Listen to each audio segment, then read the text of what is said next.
Graça e paz a você, a sua casa e a sua família. Hoje nós vamos meditar no Salmo de número 47, um salmo de apenas 9 versículos, um salmo de louvor, de adoração, um salmo que é acreditado aos filhos de Corá. E antes de entrar propriamente dito no salmo, é interessante a gente verificar um pouquinho, ao menos introdutoriamente, a história dos filhos de Corá, descendentes direto de Levi, e que são registrados os seus feitos de amor, de zelo e de serviço na casa do Senhor em vários episódios. Os coratistas, eles fazem parte do serviço real, do serviço do templo. Em algum momento eles são citados como os porteiros, aqueles que faziam o cuidado da entrada, as manutenções da casa do Senhor. Também há registro dos coratistas como adoradores, como cantores. No episódio muito conhecido de Josafá, quando Deus não permite que o povo vá à guerra e que saque as suas espadas, desembainhe as suas espadas, mas coloca os levitas, os adoradores adiante, os filhos de Corá, os coratistas, estão lá e eles cantam, eles louvam, e o texto diz que eles cantam em alta voz, eles fazem a sua expressão ser ouvida, ser reconhecida, ser percebida entre os seus irmãos, entre os seus vizinhos, entre os povos amigos, entre os povos inimigos. Os coratistas são adoradores que pulsam, que adoram o Senhor, não apenas com a sua mente, não apenas com a meditação, mas também literalmente de corpo, de alma e de espírito. Há muito amor, há muita paixão atrelada aos coratistas. Eles aparecem além de Josafá, também são citados em Davi, também são citados em Salomão. É uma família de adoradores, uma família de ministros, uma família de servos do Senhor. E esse texto é acreditado a eles, a sua composição. Não sabemos o local nem a época em que foi escrito, mas o texto é acreditado aos filhos de Corá e diz o seguinte: batei palmas todos os povos, celebrai a Deus com vozes de júbilos, pois o Senhor é altíssimo e tremendo, é o grande rei de toda a terra.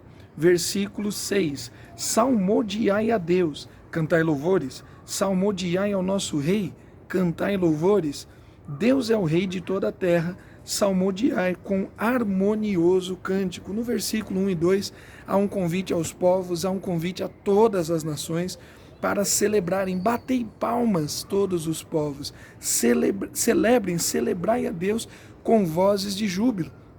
Durante muito tempo, o louvor, a adoração, a manifestação da adoração, a expressão de louvor, as falas de gratidão, as falas de elogio a Deus, de certa forma, eram coibidas dentro das igrejas.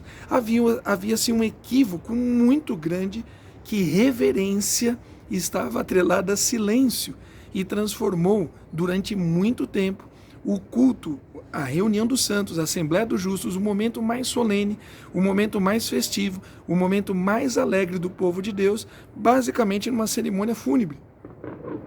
E essa ideia de silêncio, essa ideia de reverência, ela passa pela arquitetura, ela passa pela maneira com que as igrejas eram construídas, e havia apenas o órgão, um único instrumento, e havia a liderança de uma única pessoa que estava ali à frente e declarava poesias e fazia uma fala no estilo de jogral e liderava os cânticos, e a congregação, a igreja como um todo, simplesmente respondia. E essa resposta precisava ser sistematicamente em cima daquilo que foi proposto. Muitas igrejas, até os dias de hoje, ainda têm os seus livros, os seus livretos de culto, onde uma pessoa, um dirigente fala, um pastor, um padre, um monge, um dirigente, um ministro fala, e a congregação responde. E não pode ser uma resposta espontânea, é uma resposta dada. Ao mesmo tempo que a gente sabe, a gente entende que muitos desses livros de cântico, que muitos desses inários, muitos desses materiais para culto, eles são estudados, que há um cuidado, que há uma preocupação de atrelar aquela fala responsiva à fala da congregação, como a fala bíblica, de trazer um peso teológico, um peso bíblico, e tudo isso é importante, a gente sabe que é necessário, contudo, de um outro lado aprisionou, cerceou, tirou-se a possibilidade do louvor espontâneo, da alegria, do improviso, daquilo que é criativo e que tanto faz parte de nós que fomos feitos à imagem e semelhança de Deus. Deus que é o Criador supremo, que é o Criador sublime, que é aquele que quando faz as suas obras, Ele mesmo olha, Ele mesmo admira. O Senhor olha para a sua obra e diz, o texto de Gênesis 1:31, viu Deus tudo quanto tinha feito e eis que tudo era muito bom.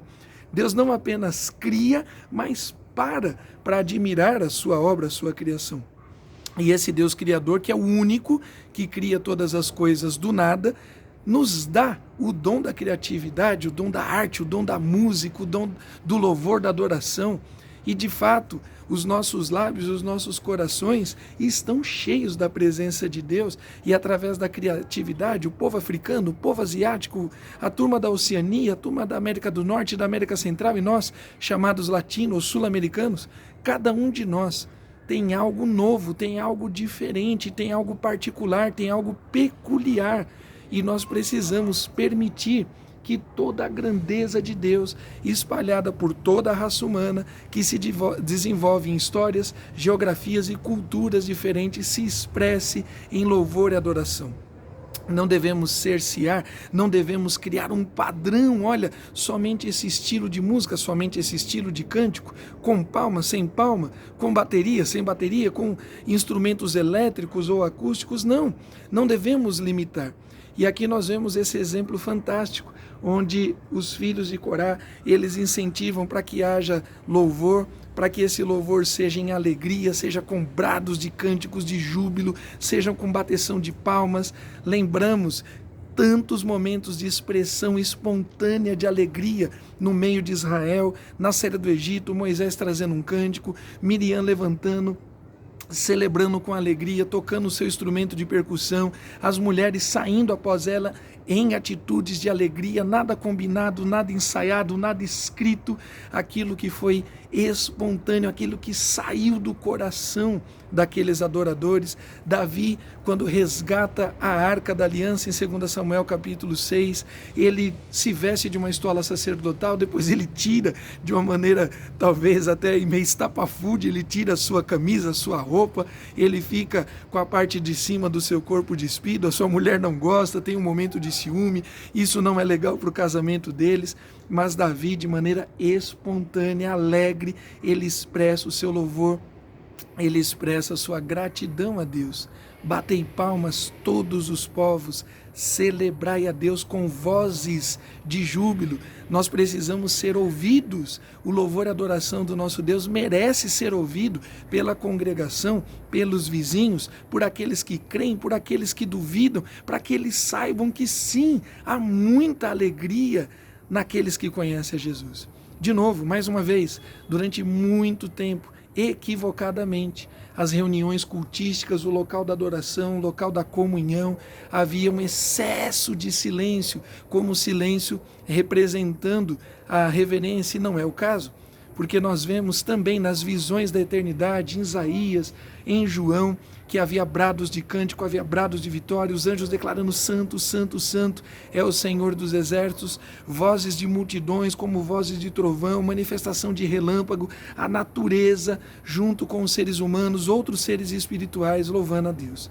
Precisamos sim bater palmas, precisamos sim elevar as nossas vozes com uma atitude de júbilo e canto, porque o Senhor é tremendo, porque o Senhor é o grande Rei de toda a terra. E para terminar, o texto que nós citamos aqui vai dizer: salmodiai ao Senhor com harmonioso cântico. A ideia do harmonioso aqui fala de instrução. Então o cântico ele não é só harmonioso no sentido musical, ele não tem a ver apenas com melodia, com ritmo, não tem apenas a ver com ensaio, tem a ver também com instrução. O harmonioso aqui tem a ver com pedagogia, tem a ver com conhecimento, não pode ser apenas barulhento, não pode ser apenas alegre, não pode ser apenas espontâneo, precisa ser racional, precisa ser profundo, porque o nosso Deus é merecedor. Então se prepare para o momento de culto, prepare a sua melhor roupa espiritual. Prepare os seus lábios, a sua mente, o seu coração. Prepare o seu vocabulário, sim. Há muitas palavras, muitos adjetivos que merecem ser ditos no momento do culto para enaltecer, para bendizer, para engrandecer, para exaltar, para de fato glorificar o nome do Senhor. É certo que mesmo a língua portuguesa sendo vasta e tendo muitos adjetivos, ainda nos faltam palavras para dizer quão grande é o Senhor. Mas façamos isso com alegria. Que Deus abençoe a você, a sua casa, a sua família, em nome de Jesus.